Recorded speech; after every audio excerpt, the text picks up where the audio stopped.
प्यारे बच्चों नमस्कार। आज हम बात करेंगे सीबीएसई के क्लास 10 के चैप्टर त्रिभुज की, जिसपे एक्सरसाइज 6.3 चल रही थी। मैंने 5 क्वेश्चन तक डिस्कस कर लिया था, आज 4 तक डिस्कस करा गया था। आज मैं 5th क्वेश्चन के लिए जा रहा हूँ, ठीक है ना।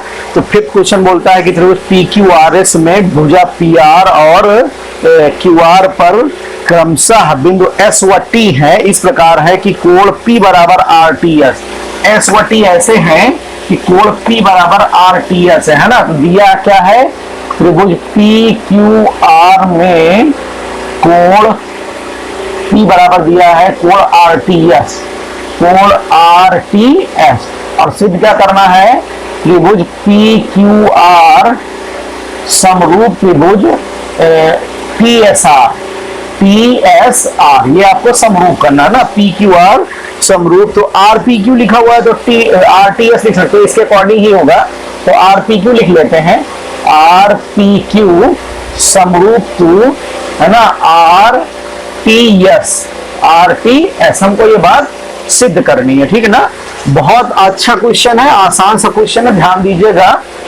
आप जानते हैं कि यहाँ सिमिलैरिटी क्राइटेरिया का यूज कर रहे हैं, और मैं यहाँ पर 3 तरह की सिमिलैरिटी क्राइटेरिया के बारे में चर्चा करूंगा। पहली सिमिलैरिटी क्राइटेरिया क्या होती है कि अगर किसी दो त्रिभुजों की संगत भुजा अनुपाती हो जाए तो दोनों त्रिभुज समरूप हो जाते हैं, है ना। कि the 3 sides of a one triangle are proportional to the 3 corresponding sides of other triangle, then the triangles are similar।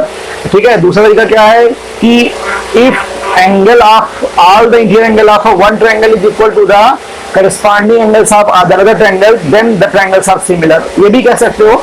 इसके बाद किसी चीज क्या आती है कि एक एंगल उनके बीच की जो साइड होती है, अगर दोनों के एंगल इक्वल हो जाए और साइड का रेशियो इक्वल हो जाए, है ना, तो भी ट्रायंगल सिमिलर होते हैं। इसको SAS प्रॉपर्टी बोलते हैं आप। तो यहाँ पर आपको उसी के अकॉर्डिंग बात करनी है। तो अब आप देखिए कि हम कुल मिला के यहाँ देखना ये कि कैसे भी कोई भी दो कोण बराबर हो जाए। अगर दो कोण बराबर होते हैं तो तीसरा कोण अपने आप बराबर हो जाया करता है ना। तो देखो P वाला T के साथ पड़ रहा है और R दोनों में कॉमन है, R जो है वो दोनों में ही कॉमन है। और जब दो कोण बराबर हो जाएंगे तो त्रिभुज आपके समरूप हो जाएंगे, ठीक है ना। उसमें कोई दिक्कत वाली बात नहीं है यहाँ पर। तो प्रूफ में जब आते हो तो त्रिभुज लिख दिए हम RPQ व त्रिभुज RTS में, जब इसमें R है वह, है ना, तो ध्यान दीजिएगा कि कोण जो ये है आपका RPQ, कोण RPQ बराबर कितना दिया हुआ है RTS। ये कहां से दिया है, ये बात हमको, है ना, सिद्ध नहीं करनी है, दिया हुआ है। इसके बाद आगे जब आते हो, है ना, तो देखिएगा कोण कह सकते हो आप PRQ, कोण PRQ, है ना, ये PRQ इक्वल टू कितना आ गया PRS। P क्यों लिख रहे हैं, P के साथ T पढ़ना चाहिए इसलिए, है ना। तो लिख दिए यहाँ पे एंगल PRS। ये कैसे हो गया, उभयनिष्ठ। ये बात आपको जो दी हुई है ये उभयनिष्ठ यानी कि कॉमन है, ठीक है ना। जब कॉमन हो गई तो इसलिए ये दो कोण बराबर हो गए, और जब दो कोण बराबर होगा त्रिभुज RPQ समरूप त्रिभुज आ गया RTS से। कैसे, ए दो कोण हमने बराबर करे हैं तो कोण से ये बात बराबर हो गई, समरूप हो गई। इस तरीके से क्वेश्चन होता हुआ, ठीक है। अब चलते हैं क्वेश्चन नंबर 6 के लिए, ठीक है।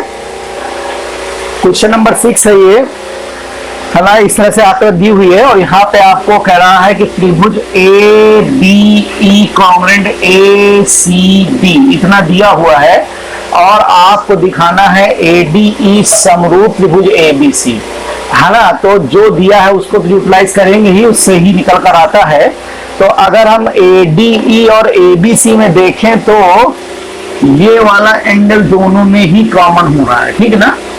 अब कहीं से अगर भुजाओं का अनुपात बराबर हो जाए तो बन जाए कि AD upon AB equal to AE upon AC आ जाए तो पूरा खेल हो सकता है। तो आप एक चीज तो देख ही रहे हैं कि ABE कॉन्ग्रुएंट टू ACD दिया हुआ है, ABE और ACB, है ना, कॉन्ग्रुएंट है। तो कॉन्ग्रुएंट होने पर क्या हो जाएगा कि AD इक्वल टू AE आ जाएगा CP से, और AB इक्वल टू AC आ जाएगा CP से। जब ये इक्वल आ जाएंगे तो इनका रेशियो इक्वल हो गया, और एंगल ए कॉमन हो गया, तो SAS, है ना, साइड एंगल साइड के रेशियो से हम कह सकते हैं कि दोनों ट्रायंगल कॉन्ग्रुएंट है। तो चलते हैं है ना, since triangle ABE congruent to triangle ACD, ये बात आपको कहां से है, दिया है ना, ये बात आपको दे रखी है। जब दे रखी है तो हम इतना लिख सकते हैं कि मैं क्या बोलते हैं AE, है ना, AE इक्वल टू कितना हो जाएगा, देखिए AD, AE equal to AD CP CT से, ठीक है ना। और उसके बाद आइए अगर तो यहां से क्या आया AB इक्वल टू कितना आ जाएगा AC, ये भी CP CT से, ठीक है ना। अब उसके बाद देखिए लेकिन AB अपान हमको AD चाहिए, AD अपान AB, तो इसको थोड़ा सा चेंज कर लो, इसको इधर कर लो, इसको इधर कर दो, तो ये भी लिख सकते हो AC इक्वल टू AB, ठीक है ना। ये इक्वेशन फर्स्ट, ये इक्वेशन सेकंड हो गई। अगर हम equation first divided by second कर दें तो आ गया AE upon AC is equal to AD upon AB तथा, ठीक है ना, कोण DAE, कोण DAE इक्वल टू लिख सकते हो कोण BAC, कैसे, है ना, कॉमन COMMON, ये कॉमन हो गया ना, उभयनिष्ठ हो गया।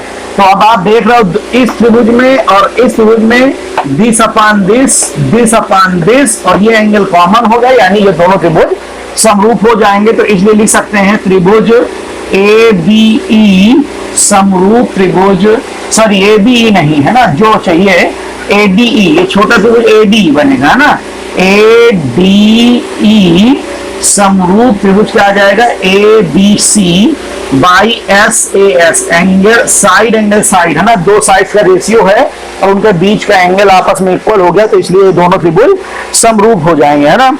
अब हम चलते हैं क्वेश्चन नंबर 7 के लिए। इसके कई पार्ट हैं, बहुत आराम से लगाते हैं, अच्छा क्वेश्चन है, सिमिलरिटी क्राइटेरिया का यूज करना है, दो एंगल इक्वल करेंगे और ट्रायंगल आपका सिमिलर हो जाएगा, ठीक है। क्वेश्चन नंबर 4 यहाँ पर, सॉरी 7 है ये।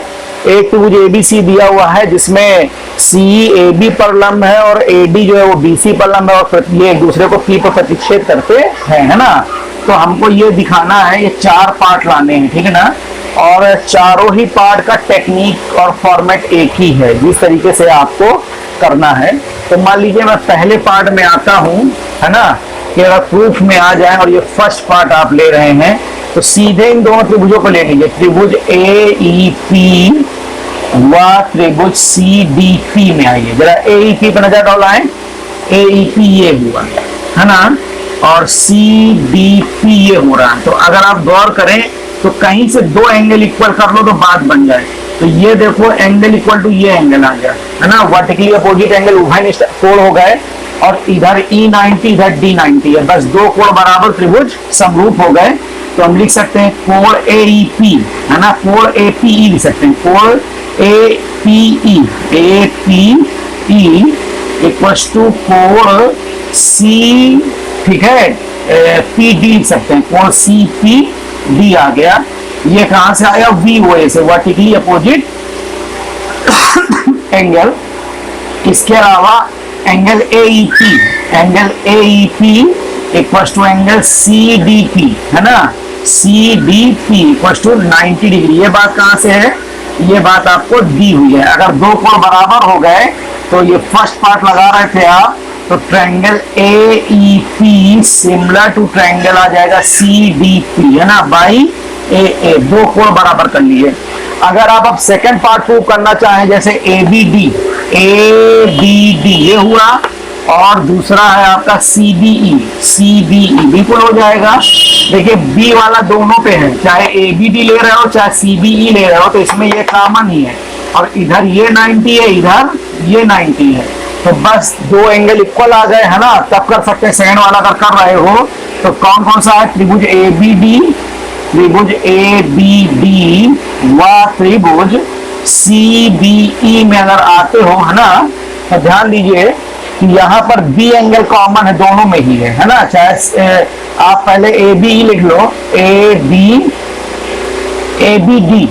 है ना, तो angle ABD equal to CBE, angle ABD equal to angle CBE, ये कैसे हो गया आपका, कॉमन हो गया, ये दोनों में ही है, ठीक है ना। इसके बाद जब आ रहे हो आप तो गौर करिएगा इधर आपका लिख सकते हो कौन सा 90 है, ए डी बी 90 है, एंगल ए डी बी, और इधर कौन सा 90 है, सी 90, ई 90 है, तो सी ई बी लिख सकते हो इक्वल टू 90 डिग्री। ये बात कहां से है, दिया है ना, ये बात आपकी दिया है से हो गई, ठीक है ना, ये बात आपको दी हुई है। तो जब दो बातें, दो एंगल इक्वल हो जाते हैं, ट्रायंगल सिमिलर हो जाएंगे, तो triangle A B D similar to triangle आ जाएगा C B E by A criteria, है ना। इसी तरीके से तीसरा और चौथा बार भी प्रूव कर सकते हैं। केवल आपको ये देखना कौन कौन से, जैसे मान लीजिए थर्ड पार्ट लगा रहे हो, एईपी है आपका, एईपी ये हुआ, है ना, और इसके साथ साथ लिखा है A B D, A B D, तो देखिए ये एंगल कॉमन हो गया, एईपी लो चाहे ए बी डी लो, ये दोनों में ही इंक्लूड है। उसके अलावा इधर ई 90 हो जाएगा, इधर डी 90 हो जाएगा, है ना। तो इस तरीके से केवल आपको एंगल इक्वल दे देना कौन किस पे पड़ रहा है, और बहुत आसानी के साथ ये क्वेश्चन कंप्लीट हो जाता है, ठीक है ना। तो ये क्वेश्चन नंबर आपका 8 होता हुआ, अब मैं चलूंगा क्वेश्चन नंबर 9 के लिए, ठीक है। Question number 9 sorry 8, A B C D एक समांतर चतुर्भुज है जिसकी ए डी के बढ़े हुए भाग पर कोई बिंदु ई स्थित है और बी को मिलाया है, तो उसने सी डी को एक पर काट दिया है। तो हमको ये यहाँ पे दिखाना है कि त्रिभुज ए बी ई समरूप त्रिभुज सी एफ बी। अब इन दो त्रिभुजों पे अगर दो कोण बराबर कर लो तो बात बन जाएगी। तो आप देखो इसका ए इसके सी के इक्वल है, कैसे हो जाएगा, समांतर चतुर्भुज के सम्मुख कोण हो गए। उसके अलावा जो कोण ई होगा वो बी के इक्वल हो गया, क्योंकि ये कैसे हैं, अंतःएकांतर कोण हो गए। तो बस इन्हीं दोनों कोणों को बराबर कर लीजिए। आ जाइए त्रिभुज ए बी ई व त्रिभुज सी एफ बी में जब आते हो तो देखिएगा कोण बी ए ई, है ना, कोण B A E equal to क्या हो जाएगा, ठीक है ना, B A E equal to हो जाएगा आपका, ठीक है, F C B, angle F C B, opposite angle of parallelogram, opposite angle of parallelogram, है ना। समांतर चतुर्भुज के सम्मुख कोण जो होते हैं आपस में बराबर हो जाते हैं। उसके अलावा फिर देखिएगा कोण ए ई बी, कोण ए ई बी इक्वल्स टू कोण ए ई बी इक्वल्स टू लिख सकते हैं हम यहां से सी बी एफ। कैसे हो गया ये, ए आई अल्टरनेट इंटीरियर एंगल, ये दो लाइंस पैरेलल हैं और ये ट्रांसवर्सल हो गई, तो ये कोण जो होगा इस कोण के बराबर अंतःएकांतर से, दो कोण बराबर है इसलिए त्रिभुज ए बी ई समरूप त्रिभुज सी एफ बी आ गया बाई ए क्राइटेरिया। दो एंगल आपस में इक्वल कर लिए और इस तरीके से ये आपका प्रूव हो गया, है ना। तो क्वेश्चन नंबर आपका 8 होता हुआ अब चलते हैं क्वेश्चन नंबर 9 के लिए। क्वेश्चन नंबर 9 है ये, यहाँ पर एक ए बी सी और एक ट्रायंगल ए एम पी, दोनों 90 डिग्री एंगल है, ठीक है, इसमें बी 90 इसमें एम 90 है। तो आपको दिखाना है triangle A B C similar to A M P, और उसके अलावा ये लाना है। तो अगर ये बात प्रूव हो जाए तो शायद ये आ जाएगा, क्योंकि अगर दो त्रिभुज समरूप हो जाए तो उनकी संगत भुजानुपाती हो जाया करती है, ठीक है ना। तो हमारी कोशिश क्या होगी, त्रिभुजों को समरूप करने की। अगर आप ए बी सी और ए एम पी में आते हो तो देखिए ए एंगल कॉमन है, इधर बी 90 इधर एम 90, बात बन जाएगी। तो अगर हम प्रूफ में आ जाए, है ना, तो प्रूफ में क्या है, त्रिभुज ए बी सी व त्रिभुज ए एम पी में जब आते हो आप, है ना, तो देखिएगा angle A B C equal to angle A M P equal to कितना आ गया, 90 डिग्री। ये कहां से, ये आपको गिवन है, ये बात आपको दे रखी है, ठीक है ना। इसके बाद आप देखिए angle B C A, angle B A C sorry angle B A C equal to M A P equal to M A P. ये कैसे हो गया, कॉमन है ना, उभयनिष्ठ एंगल हो गया, ये कॉमन है, दोनों में पाया जा रहा है। तो इसलिए त्रिभुज ए बी सी समरूप त्रिभुज ए एम पी आ गया। किससे आया, ए दो एंगल आपने इक्वल करे हैं। अब अगर साइड के अकॉर्डिंग आ जाओ तो यहां से क्या देख ले रहे हो, ए सी आ रही है, तो यहां से कितना आ रहा है, ए पी, है ना। तो हम ये लिख सकते हैं यहाँ से कि AC upon AP equal to first and last letter, second and last ले लो तो BC आ रहा है इधर, और इधर क्या आ रहा है, MP आ रहा है, BC अपान MP आ गया। ये बात कहां से, CPST corresponding parts of similar triangle, है ना।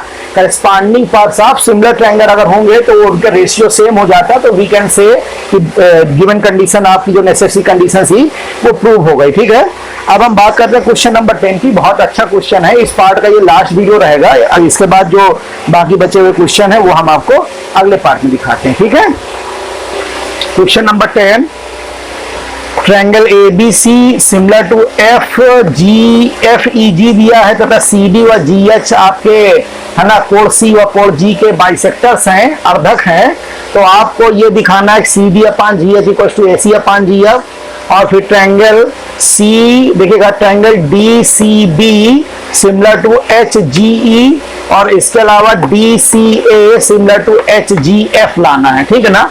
तो थोड़ा सा यहाँ पे क्या, ये फर्स्ट पार्ट जो है जब तक थर्ड पार्ट नहीं प्रूव होगा तब तक नहीं आएगा, क्योंकि आप देख रहे होंगे यहाँ पे अगर ये दोनों ट्रायंगल सिमिलर हो जाएं तो इनकी करस्पॉन्डिंग साइड का रेशियो सेम होगा, यानी कि AC upon GF equal to लिख सकते हैं CD अपान GF। तो हमारा मेन मोटो क्या होगा, पहले ये दोनों ट्रायंगल सिमिलर करे जाएं। अब दोनों ट्रायंगल सिमिलर करना है तो यहाँ पे चूंकि बड़े ट्रायंगल सिमिलर दिए थे तो एंगल वाली ही प्रॉपर्टीज यहाँ पे बन सकती है। तो आप देखें triangle ABC similar triangle FGE दिया हुआ था, तो एंगल A जो होगा वो F के इक्वल हो जाएगा, उसके अलावा जो एंगल C होगा वो G के इक्वल हो जाएगा। तो C/2 इक्वल टू G/2 होगा। C/2 को हम अपनी सुविधा अनुसार ADC भी लिख सकते हैं, ACD भी लिख सकते हैं, या फिर हम BCD भी लिख सकते हैं, लेकिन हमको फिलहाल अभी इसलिए हो तो हम BCD ही लिखेंगे। तो BCD इक्वल टू क्या हो जाएगा आपका, है ना, एंगल ACD इक्वल टू हो जाएगा FGH। ठीक है ना। और बस दो एंगल इक्वल तो ट्रायंगल सिमिलर हो जाएंगे। तो यहाँ पर आते हैं, since triangle ABC similar to triangle दिया है FGE, इतनी बात दे रखी है, इसलिए angle C equal to angle G हो जाएगा। कैसे, CPHT से। और हम ये भी लिख सकते हैं कि angle C/2 equal to angle G/2। अब C का हाफ क्या हो जाएगा, ACD, है ना। एंगल ACD इक्वल टू लिख सकते हैं हम FGH। ठीक है ना। क्यों लिख दिया, CD कोण C का, है ना, CD कोण C का तथा GH कोण G का अर्धक है। ठीक है ना, ये अर्धक है इसलिए ऐसा हो जाएगा। और इतना हो गया तो हम ये भी लिख सकते तथा कोण A बराबर कोण F, तथा कोण A बराबर कोण F, ये भी कैसे रहा, CPST से हो गया, है ना। और जब CPST से बात प्रूव हो गई तो अब देखिएगा दोनों ट्रायंगल आपस में सिमिलर हो गए, है ना, ये और ये जो आ गया, इसलिए हम लिख सकते हैं कि triangle DCA similar to triangle HGF। ये लेकिन कहां से, A से दो एंगल इक्वल कर लिए, ये एंगल इक्वल हुआ और ये एंगल इक्वल हो गया, तो इसलिए हमारी ये बात आ जाएगी, है ना। और जब ये कॉन्ग्रुएंट हो गए, ये बात हमको प्रूव करनी थी, है ना, हेंस प्रूव्ड है। तो अब देखिएगा करस्पॉन्डिंग साइड के अकॉर्डिंग, तो इसकी क्या आ रही, AC, इधर क्या आ रहा, GF। तो हम ये लिख सकते हैं कि AC upon GF equal to CD upon GH। इधर first and last second letter ले लो तो CD आ जाएगा, इधर कितना आ जाएगा, GH हो जाएगा, है ना। ये भी बात प्रूव करनी थी। ये भी बात कहां से आएगी, CPHT से, CPHT, है ना, corresponding parts of similar triangle same ratio के अकॉर्डिंग आ गई, साइड्स के अकॉर्डिंग आ गया। तो ये बात हमारी प्रूव हो गई।